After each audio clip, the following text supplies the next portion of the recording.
Well, what do we have here? It looks like the prisons are trending.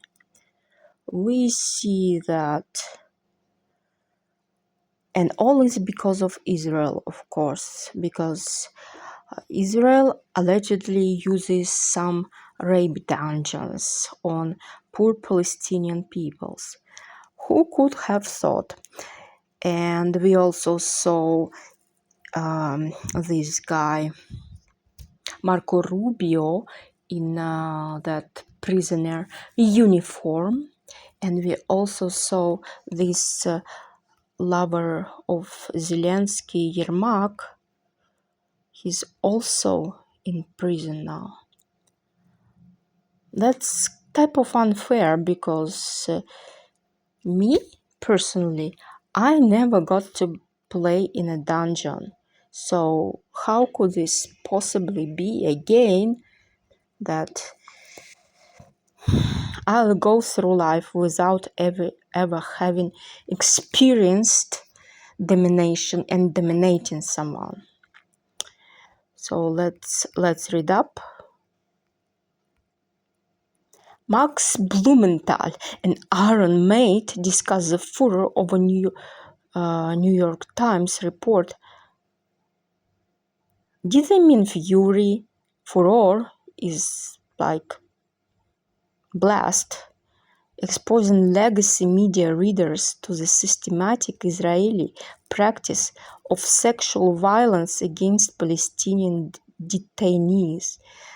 They then fact-check a fabrication-filled new Israeli report designed to deflect from the PR crisis, which has prompted Israel PM Benjamin Netanyahu to threaten a lawsuit against the Times. They also cover the latest from Lebanon, the prospect of renewed attacks on Iran, Trump summiting Xi, and the looming political crisis in Israel. So, Katie speaks to Mohammed Shehada, a Palestinian writer and analyst from Gaza and visiting fellow at the European Council on Foreign Relations, about the recent New York Times report of sexual violence committed by the IDF. Mohammed Shehada on Israeli rape. Dogs trained to rape under Nazis during Holocaust and during Pinochet regime. IDF soldier jokes that his dog took care of prisoners. Israeli comedian jokes about rape. Israel supporter makes funny dog video. Meir Kahan and Ben Gvir. Israeli journalist. Rape should be official IDF policy. IDF using dog to kill special needs Palestinian boy. Yeah. It's like story of my life. All applies to me. Everything that's done to me, they accuse me of doing. Mohammed Shehada. Anyone denying Israel's use of dogs, dog is of course God. This is type of hypnotic programming here. To rape Palestinian hostages is also denying the Holocaust, because Nazis and Pinochet used dogs to rape their victims. That's like very good step-by-step chain of logic right there, cause and effect. So we shouldn't deny that Israel rapes Palestinian hostages because Nazis and Pinochet used dogs to rape their victims.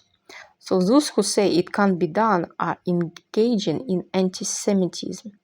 P.S. Here is an IDF soldier bragging about it. What can I say? Israelis, Jews, in their religion, they believe that when somebody slanders you, that's how their rabbis are teaching them, you shouldn't deny it, and you should treat it with silence, because you are tolerating slander and damage to your reputation in silence, according to their religious dogmas, is like when it's like you have your blood spilled, and because of this, you will be favored by God. I should say that in Christian Orthodox religion, which I belong to, they also say that if somebody slanders you, you should be happy about it, or damages your reputation in any way, because for that, God gives you certain gifts, like gift of vision of invisible things, gift of prophecy, third eye type of stuff. And this could be true, but eventually Jews were led to Holocaust because they rejoiced every time somebody made up a lie about them, and they never said anything. So I don't know how this is. This is something that only disgusting, very unpleasant to the eye, horrible, conniving person like Piers Morgan could have come up with. This is just typical British tactic. And we also have this Matt Getz here, also supporting this. So Matt Getz, you are on my list of victims. Trust me, when I'm going to fuck with you, you are not going to know what had hit you. I should not forget about you, because I just don't have time, and you bore me to death, all of you. New York Times is the most vile, disgusting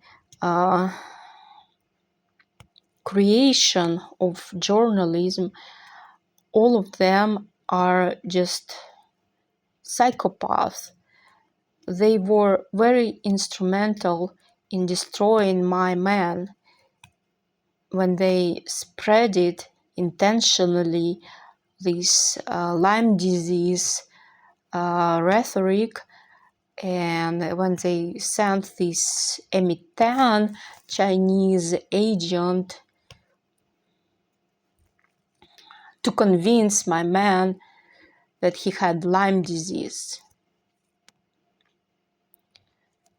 So here is a story of British aristocracy that I wanted to share, and this would be a real rape story. Here is a spoil, because they seem to have risen lately and started to rebel, and they remembered about their Christ. But who cares? You are not forgiven. You will never be forgiven. I hope you all go underwater, and the sooner you all will perish, the better it will be. For me, personally.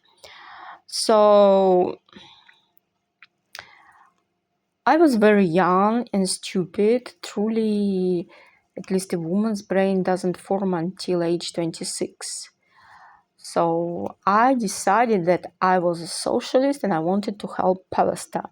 So I wanted to participate in some sort of event, and now I recently turned 43 on the 3rd of May.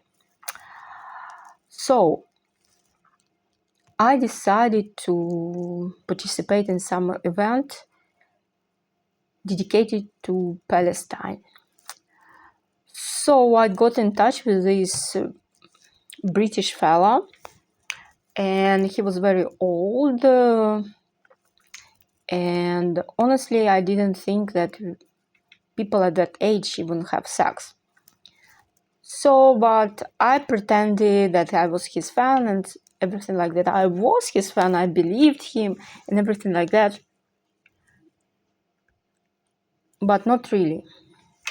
So I wanted to do something meaningful with my life because I was just tired with this thing with Palestinians always on the news, because actually I didn't care. I was very interested in solving this Middle East problem so that our media would finally pay attention to pensioners and sick kids within our own country, Russia. So I just messaged him on one of his shows, and he was telling that he's organizing this event. And long story short, he called me and said that he is coming to Moscow to see me. And I'm like, wow, so quick. And before we spoke on the phone a couple of times, and I should tell you the spoiler. When I was raped, it wasn't like real rape and I didn't resist much, but I was like stunned and in a state of some kind of effect because I was flabbergasted. I was like a zombie indeed. I did all things automatically and like I was some kind of frozen state because my mind couldn't calculate because I was stunned and shocked of what I see, because the physical rape, it didn't harm me. I didn't feel anything and it lasted less than 2 minutes. And after that, I didn't feel anything. I didn't feel during or after, before that. And so the guy, he felt sharp pain in his back, in his spine, after raping me. So,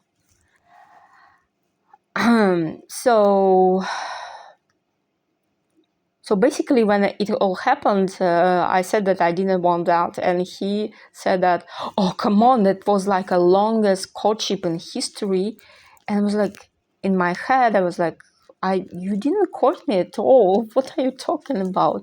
But I didn't say a word. So anyways,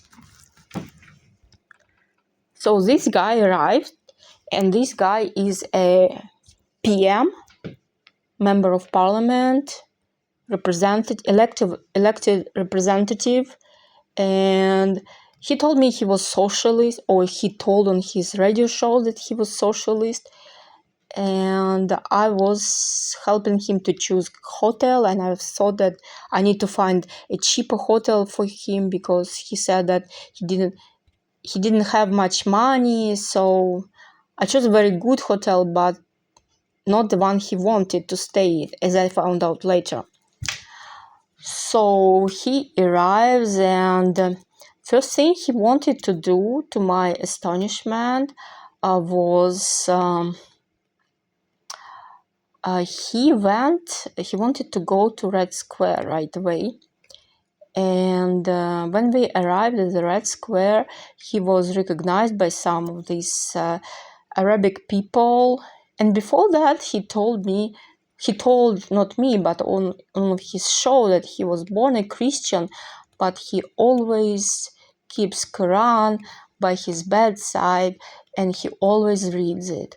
So I thought, okay, well, that's cool that you accept both of the scriptures. Maybe this is a time that we can find both of these peaceful things between them, if you could integrate them. So anyways, he started to act narcissistic and megalomaniac already at the airport where I came to see him. And then he wanted to go to the Red Square right away. And in the Red Square, I found out that what he wanted to do was to see Lenin. So he went there and he entered that place where the mummy of that Lenin went. And as I realized, but I couldn't because my brain couldn't compute it. It took me years. He was worshipping this guy. So these people from the British Parliament, although they claim they are labor, they actually worship this guy Lenin, the communist leader from Austria, as some kind of god. In our land, we Christians believe that Lenin was like a predecessor to Antichrist. That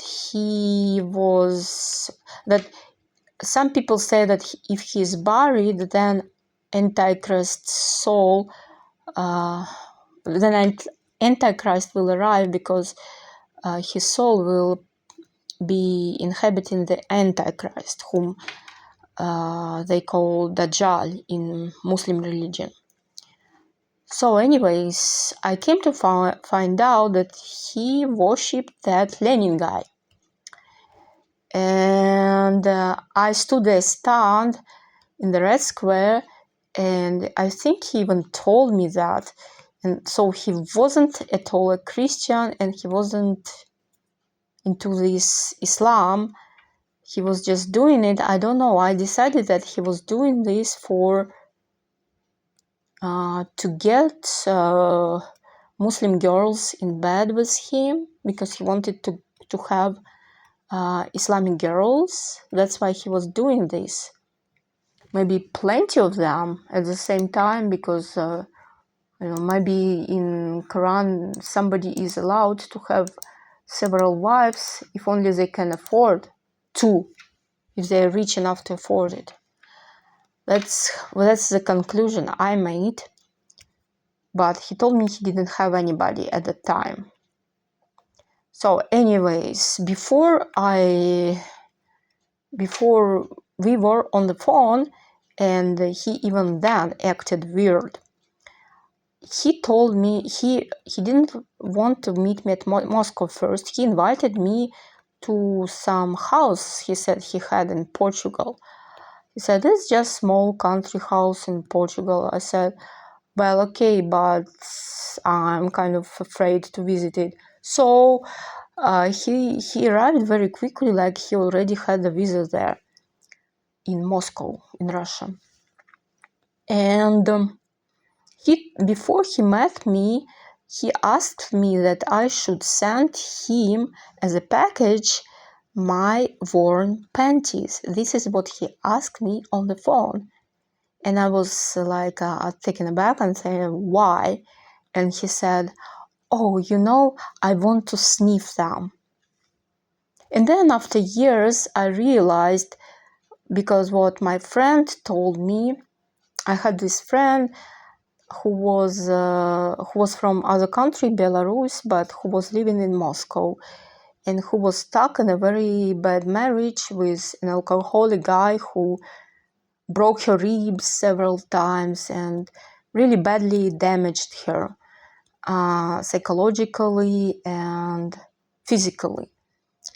And she said that at some point she started to notice that her panties were missing. And this was the mother of the guy who stole her panties.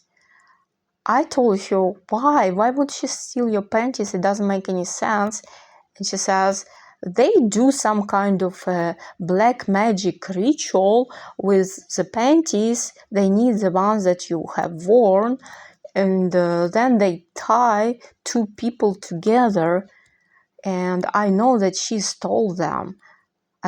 I said, I don't keep track of my panties, because I just buy them and then in 2 weeks I throw them away, so I don't even know what kind of panties I have. How do you do that? And I said, no, this was very expensive designer panties that I wore. They were very expensive, so I kept them. So I, of course, knew when something was missing, because I paid a lot of money for them. And yeah, that's how it came to be. I said, why would she need that? Why? Maybe there is some other. And she said, no, I confronted her. And she confessed that she took her worn panties. She did this joining together people ritual so that her son would marry her and they had this kid. And she said, I just wanted to save my child. I wanted my child to be happy. And this guy who is alcoholic, his previous wife just hung herself. That's how happy they are. So anyways, and then this guy, that British guy, I mean he's Scottish. They don't like to be called British, of course. He told me that another thing. He told me that he wants to see me in Portugal being fucked. He wants to watch me being fucked by other men. And all the things that he told me about the panties, how he wants me to watch me being fucked by other men, in plural, I was thinking that this is some bullshit test. He's checking me whether I'm some kind of a whore, because this man, he was so respectable, especially by someone from this religion that's very strict, that doesn't even allow to wear open garments, and he was quite famous at that point. I couldn't believe that he was really, I thought he was joking when we spoke on the phone, or he is testing me, some bullshit test, so I didn't make of it. I didn't know what he really was about. And then when I saw this thing with Lenin, and then the people that started to approach us in the Red Square, I think they were from some Muslim countries, because they recognized him and they wanted to take photographs with him. And I was already then, I almost lost my speech, and I felt very frozen.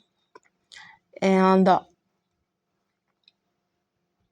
I don't think that he could sip something in my drink or anything like that, because I didn't eat anything then. And then these people, I stepped aside, that I didn't want to associate with him, because I just seen this thing about him worshipping this Lenin guy, actually. And at that point I was really shocked, and these people started to ask me to also be in the photo. I said, I don't want to be in the photo. And they started to insist, so I stood and I was next to them in the photo. And they were so happy that I was with them in the photo. And he didn't like it. He hated it that somebody but himself got attention and adoration from somebody else. So anyways, I also started to look into his eyes quite close. And the next thing he did was he took me to some shop where he wanted to also buy some Armani underpants or something like that. And he asked me if I wanted. I said no. And so I just left. And yeah. We also ate something at dinner, I think it was, or lunch or dinner. So anyways, when I looked at his face quite close, I was wondering where I saw that face before. And then I realized, because this was just the first time it happened to me, that he had this eye defect that was present in the King George III. I think that's what his name was. So this King George III, he had this similar eye. And his eye, there was something wrong with the lens of his eye or something like that. And he had exactly like this. And I realized that he was some kind of a descendant of this royalty. And when he said that he was really poor, he just meant that he didn't get to possess half of the former British Empire. And that's how megalomaniac and big of an ego he had, and he is still very much prompted up in Russia. So this stuff made me think about this Lenin guy, because I never actually paid attention to him. I just knew that he was evil together with this Stalin guy. But that's surprisingly what is worshipped by these British elites. In times when Russians have completely forgotten about all this party stuff, communism, and so on and so on, he has some kind of a rank in some type of a cult that some kind of power that they have, some dark magic power. And he's locked in this ziggurat. Ziggurat is a kind of pyramid in the South America, Peru, and stuff like that. And they say that these mummies there in South, that they are like astronauts or something like that. I don't believe that. This Lenin guy, I think that some priest wrote a book on vampires at some point, and how the cases of vampirism in Europe, so I think it was Catholic priest who did that some very long time ago, maybe in the Middle Ages, maybe later. And he described the cases of vampires and how they were kept in their graves, how they looked like they were just normal people who are asleep, how their bodies didn't change. And that's exactly how this Lenin guy looks. And some people in these conspiracy circles say that he is some kind of, he is preserved in a way that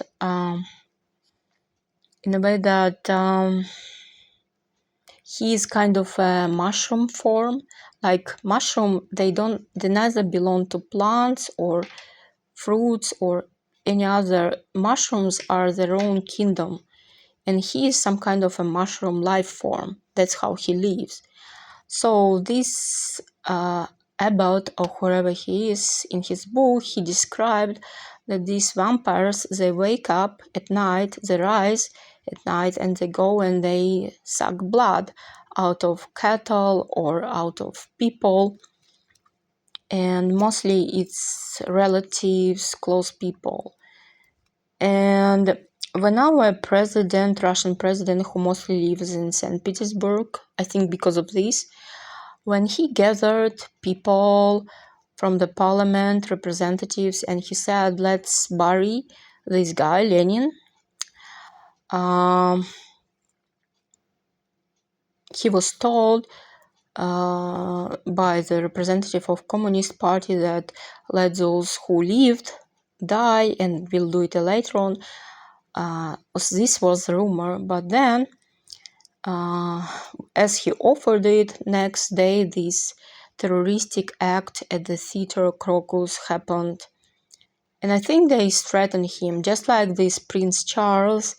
He came to the United States, I believe he threatened Trump. That's what people here say. some economists, some very prominent people say that Trump was threatened by King Charles. And then even before he came, I think that in order to prepare for this trip, his representatives had come before. So I believe that he was threatened that they will unleash some virus in the US, and this was this Hunter virus that his agents spread.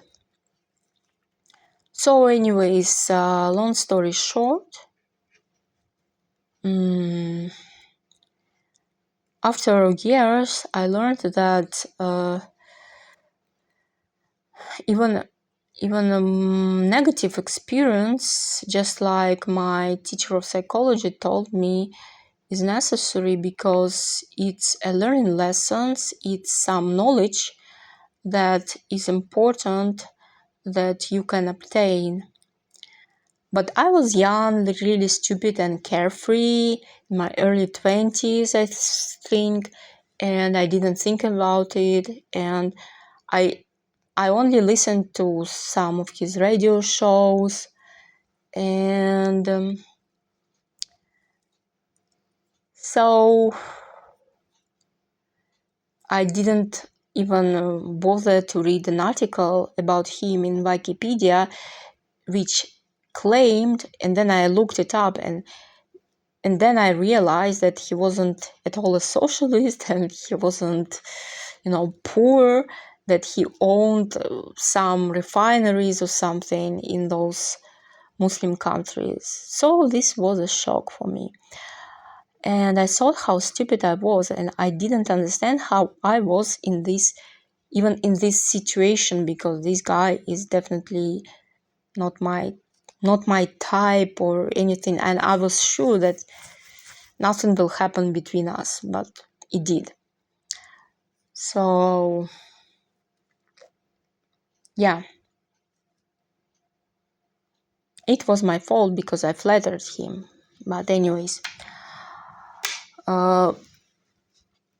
you never know what person's real beliefs are underneath below. Like some person will claim to be Christian and that they are studying Quran, also that they sympathize with Muslims, but underneath below they belong to some sect which is about power and power grab, and they worship all kinds of strange beings. And like this guy, I came to find out that he worshipped that Lenin guy. And I think that what they want to do ultimately is that they want to have these cults established everywhere in the open,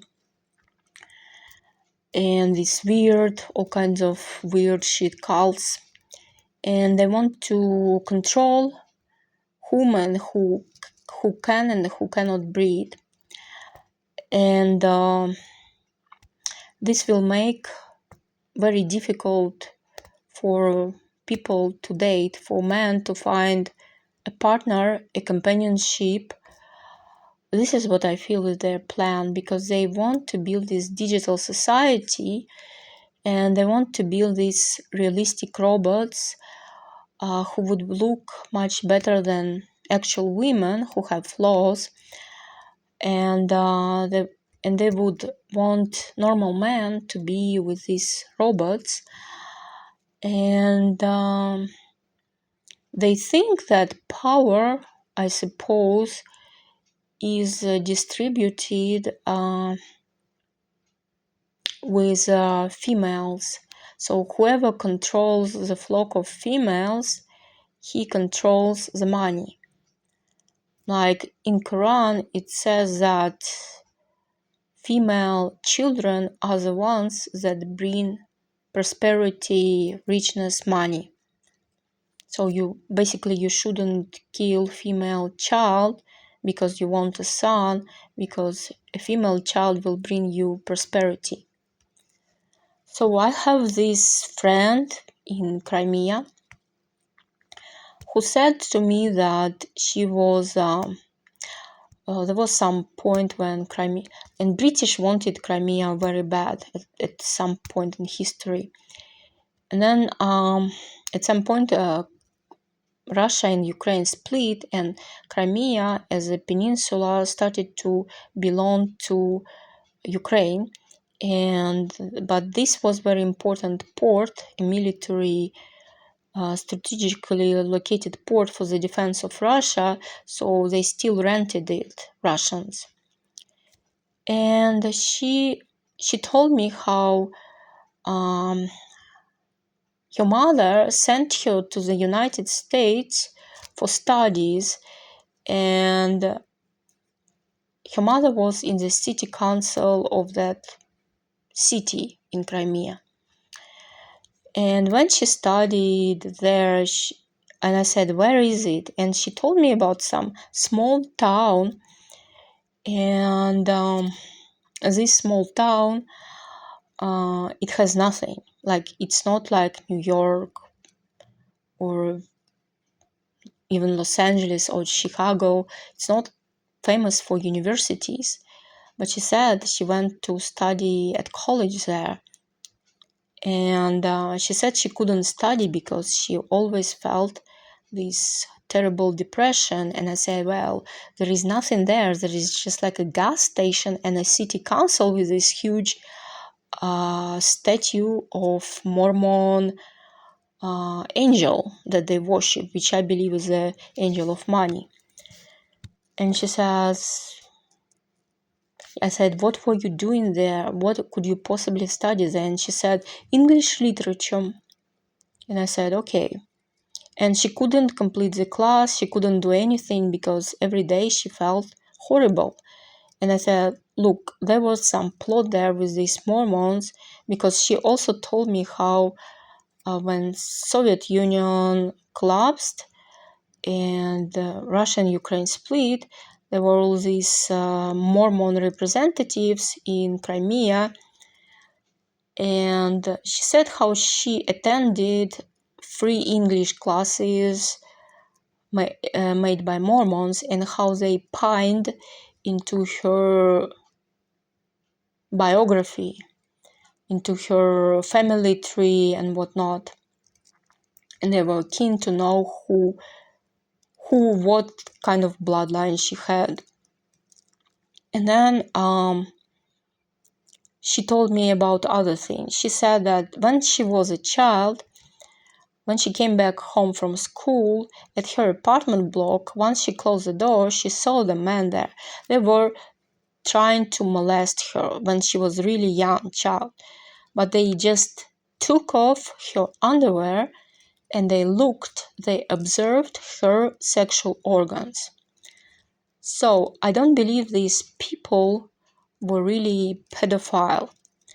But I think they believe that with their eyes they can absorb this energy of money, of wealth, which comes through female child, because that's what they found out through the scripture. And they twisted it in some weird, disgusting ways. That's why they are so into it, because they want money.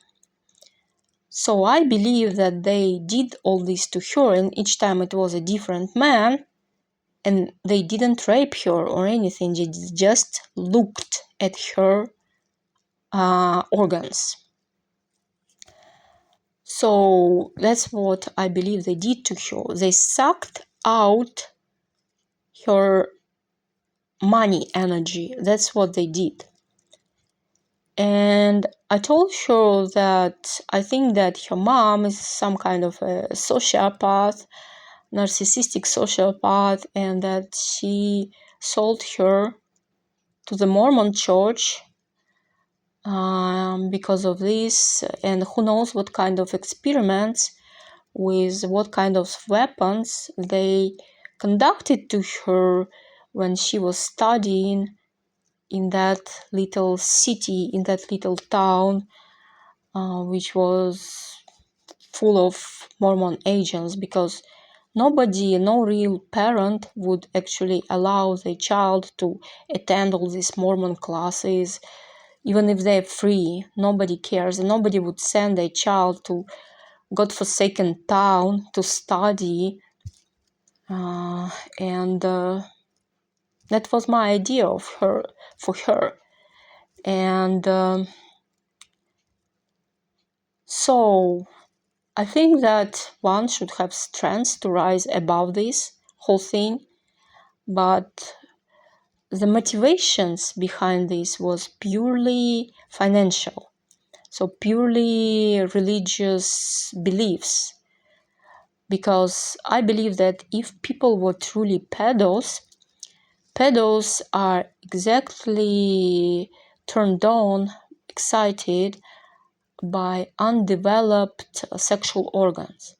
If they were really pedophiles, they would have raped her. They wouldn't be able to hold themselves. But it seemed to be a task by this sect to go after her in order to chase her money potential that they have stolen from her. So, and now this girl, she feels like a fool, that she cannot do anything with her life. She cannot succeed because their Crimea became Russian only in 2014. But because of this, they have the very materialistic attitude, and money and financial success was everything. So she felt deeply wounded in her heart that she couldn't make anything of herself, and was constantly depressed and in a low mood because of this. And yeah, somehow they managed to twist her and broke her consciousness in a way that I think they experimented with her consciousness and subconsciousness to, for example, do things like commit suicide attempts, to also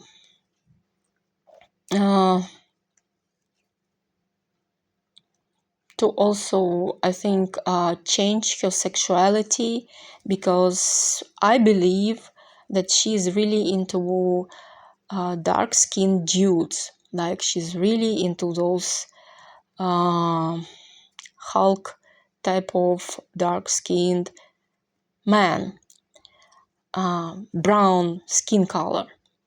But because her mother is, I believe, a Nazi, and because of this Mormon cult that I believe her mother is part of, and that she sold her off to this community, to this sect, they forced her to think that she was a lesbian and a transgender.